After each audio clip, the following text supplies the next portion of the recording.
এটা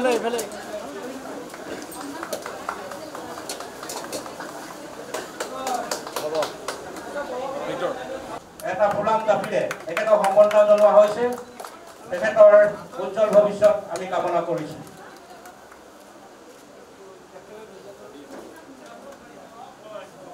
অকমান টেনশনটো হৈছে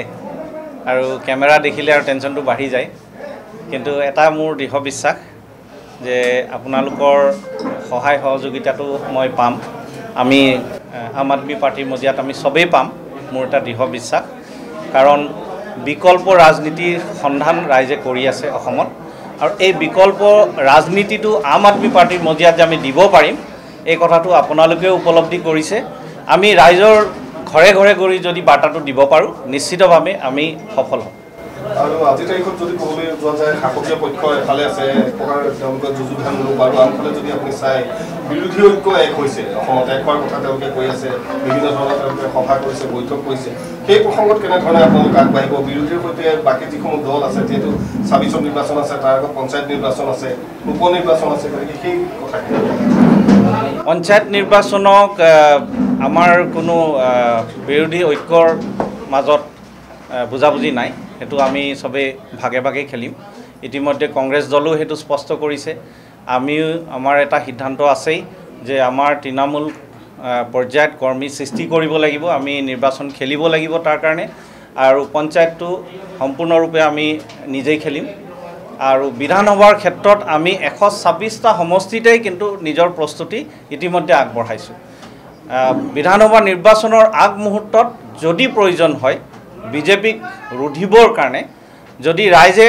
আমাক ৰায়দান দিয়ে যে নহয় আমি আলোচনা কৰিব লাগে বিৰোধী দলসমূহৰ মাজত তেতিয়াহ'লে নিশ্চিতভাৱে আমি আলোচনা কৰিম কিন্তু আজিৰ দিনত আমাৰ স্থিতি এইটোৱে হৈছে গোটেই 126টা সমষ্টিত আমি নিৰ্বাচন খেলিম সেই উদ্দেশ্য লৈ আমি সংগঠন তৈয়াৰ কৰি আছো সংগঠনৰ কামকাজ কেনেকুৱা ধৰণে আগবাঢ়িব যেহেতু 126টাত আপোনালোকে খেলিম বুলি কৈছে গতিকে আম আদমি পাৰ্টি আজিৰ অৱস্থা কি সেয়া আপোনালোকে হয়তো অনুভৱ কৰিছে গতিকে মাত্ৰ এটা বছৰ আছে কিন্তু হয় প্ৰত্যাহ্বান আছে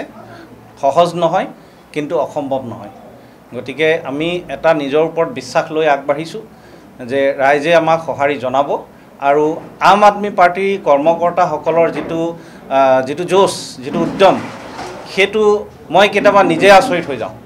যে ইমান উদ্যমেৰে তেওঁলোকে কাম কৰিব পাৰে যিটো বস্তু মই হয়তো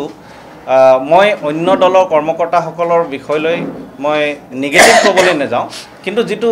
আম আদমি পাৰ্টি কৰ্মকৰ্তাসকলৰ যিটো মই জোশ দেখা পাওঁ সেই জোশটোৰ প্ৰতি মোৰ বিশ্বাস আছে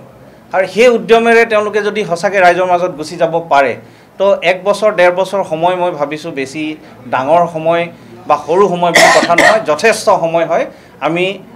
নিৰ্বাচনৰ কাৰণে প্ৰস্তুত হ'ব পাৰিম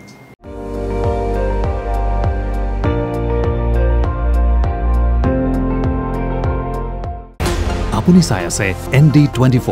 সৰ্বশ্ৰেষ্ঠ নহয় সৰ্বোত্তমৰ দৌৰা